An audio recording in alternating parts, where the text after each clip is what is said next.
আসসালামু আলাইকুম। জান্নাতি স্যানিটারি অ্যান্ড ইলেকট্রিকের পক্ষ থেকে সবাইকে শুভরাত্রি।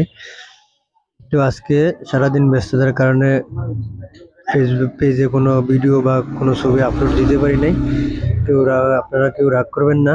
তো আজকে আমি যে ভিডিওটা দিচ্ছি এটা হচ্ছে আপনার রিপেয়ারিং কাজ। এটা মোটরের উপরে এক 3-4 বুশ দিয়ে তারপর 3-4 একটা টি দিয়ে এখানে লাইনটা দিয়েছিল, কিন্তু ওখানে যে লাইনটা দিয়েছিল ওই নিপেলটা 1-3-4 বুশে যে নিপেলটা দিয়েছিল ওই নিপেলটা ভেঙে গেছে।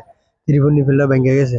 ভেঙে যাওয়ার কারণ হচ্ছে যে আপনার এই যে আমি যেই বল বাল্বটা দিছি না, এই বল বাল্বটার লগে যে ইউনিয়নের আর 3-4 টি এর লগে যে ইউনিয়নটা দিছে এটা অনেকটা মানে ডিফারেন্স, মানে মাঝখানে অনেকটা ডিফারেন্স, যেটা ইউনিয়নে টাইনা আনতে পারে না। তো আগে যে মিস্ত্রি এটা কাজ করছিল উনি এটা মানে অনেক টাইনা তারপরে এটা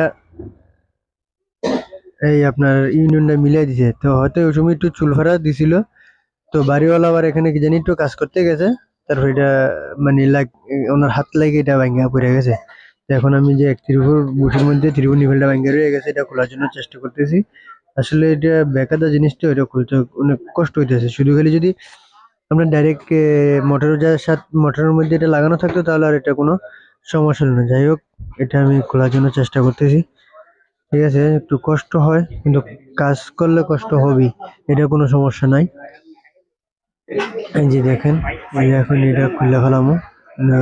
প্রথমে আমি চাচ্ছিলাম যে এটা তার কাটা দিয়ে খুলতে, কিন্তু পারি না। পরে বাইরের বললাম যে স্ক্রু ড্রাইভার আছে কিনা। তো ওনার কাছ থেকে স্ক্রু ড্রাইভার আই না, এই যে ওনার স্ক্রু ড্রাইভার ভেঙে গেছে।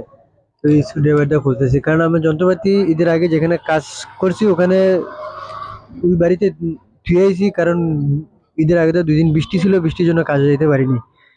সেজন্য ওনার বাড়িতে ধুয়ে আইছি। আর এখন যেগুলা কাজ করতেছি এগুলো এক হিসাবে ধরতে গেলে আমার নতুন যন্ত্রপাতি, মানে নতুন যন্ত্রপাতি বলতে 2টা পাইপ রেঞ্জ আমি নতুন কিনছিলাম, ওগুলাই দিয়েই ঈদের পরবর্তী কাজ চলতেছে। এই যে এটা হলো আপনি যে এখন অবশেষে এটা খুললাম, খুলতে অনেক কষ্ট হয়েছে। তারপর এটা খুলে শেষ করলাম। তারপর আবার 3-4 নিপেল নিয়ে আসলাম। এই যে এখন চেক করতেছি আসলে প্যাচটা কোনো ডিস্টার্ব দিছি না, আসলে প্যাচে 1-3 বুশে প্যাচে কোনো সমস্যা হয় নাই। এখন আমি 3-4 নিপেলটার মধ্যে থ্রেডটা পেঁচে নিতেছি। আসলে 3-4 নিপেলের মধ্যে ভালো করে থ্রেডটা পেঁচে নিতে হবে, নাহলে এটা লিক করবে। ঠিক আছে, আর ওটা এত ডিফারেন্স আমি আগে ধরতে পারি নাই। আমি যেসব নিপেলটা থ্রেডটা পেঁচে টিটা লাগাই ইউনিয়নটা লাগাইতে গেছি, এই যে এখন এই যে 3-4 টিটা এটার মধ্যে ইউনিয়নটা লাগাইতে গেছি, ইউনিয়নটা লাগাইতে যাওয়ার পরে দেখতেছি যে অনেক ডিফারেন্স।